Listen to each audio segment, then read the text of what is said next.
Հսկան, որ գազար էր հաշվում, գերմանական հեքիաթ։ Ժուկով ժամանակով լեռան լանջին մի հսկա էր ապրում։ Հսկան շատ քնկոտ էր, հենց քուն էր մտնում, հարյուրավոր տարիներ քնած էր մնում և արթնանալով տեսնում էր, որ ամեն ինչ փոխվել է։ Նա որոշ ժամանակ ապրեց որպես հովիվ, բայց այդ զբաղմունքը նրան դուր չեկավ և կրկին գնաց քնելու։ Երբ շատ տարիներ անց արթնացավ, հսկան դարձավ հարուստ ագարակատեր, բայց պարզելով, որ ծառաները խաբում են իրեն, նա նորից գնաց քնելու։ Երբ ի վերջո երրորդ անգամ արթնացավ, հսկան գնաց զբոսնելու լեռան լանջին, որ տեսնի, թե ինչով կարող է զբաղվել։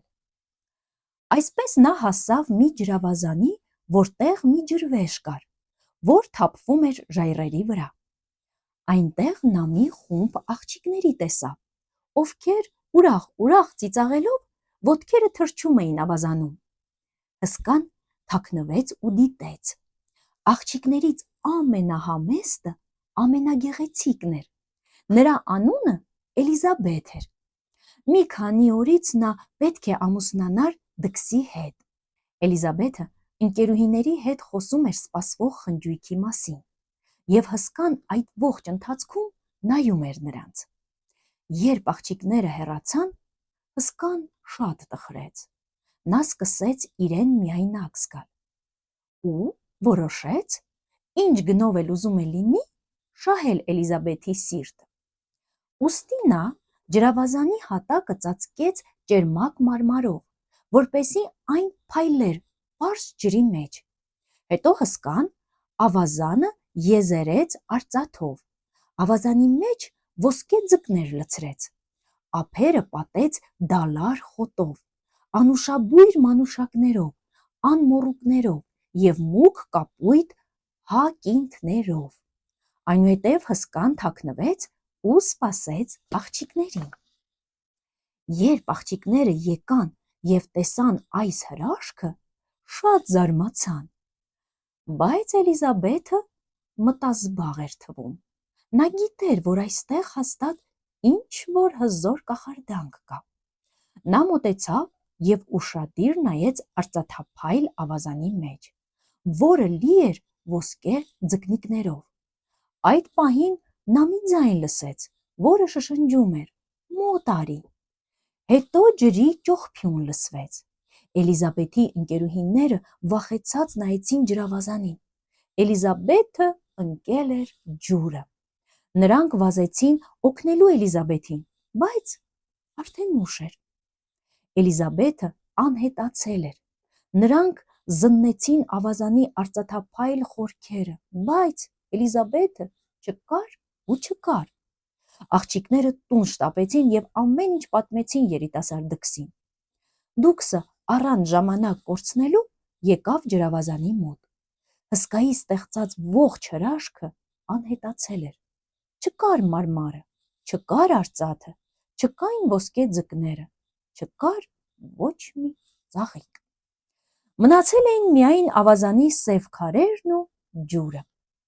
Էլիզաբեթին չգտնելով դուքսը վշտացած վերադարձավ պալատ։ Էլ ոչինչ նրա աչքին չէր երևում, ոչինչ նրան չէր ուրախացնում։ Այդ ընթացքում Էլիզաբեթը հայտնվեց հսկայի պարտեզում։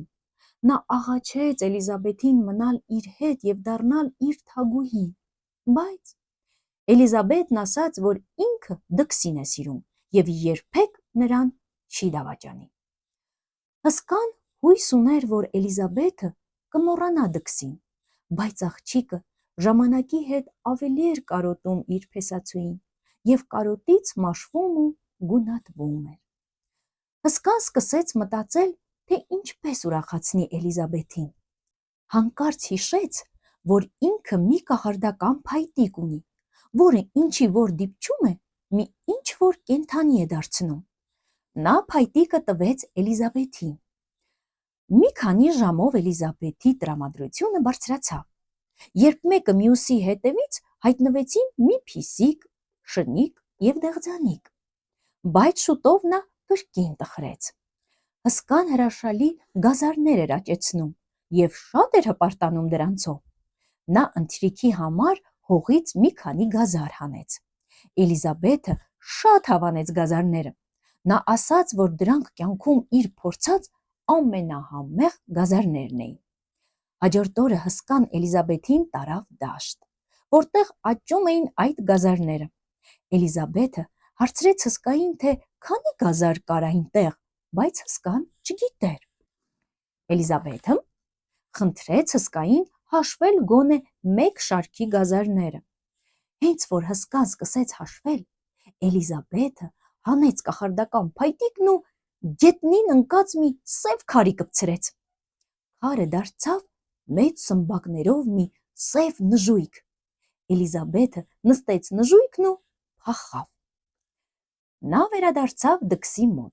և հենց մյուս օրը նրանք ամուսնացան ու երջանիկ ապրեցին մինչև խոր ծերություն։ Իսկ միայնակ հսկան գնաց իր պարտեզն ու խոր քուն մտավ։ Շատ տարիներ անցան, բայց հսկան չարթնացավ։ Ժամանակի ընթացքում քնած հսկայի վրա խոտ, բույսեր ու ծառեր աճեցին, բայց նա դեռ շարունակում էր քնած մնալ։ Տարիների ընթացքում այն կանաչապատ բլուրը, որն առաջացել էր քնած հսկայի վրա, սկսեցին կոչել հսկա սար, և մինչև օրս էլ այդպես են կոչում։ Ուստի զգուշացեք, եթե հանկարծ գազարի դաշտերով պատված սար տեսնեք, շատ հնարավոր է, որ քնած հսկայի մոտ եք գտնվում։ Այսքանը, կհանդիպենք հաջորդ անգամ, իսկ դուք բաժանորդագրվեք։ Հանդիպենք։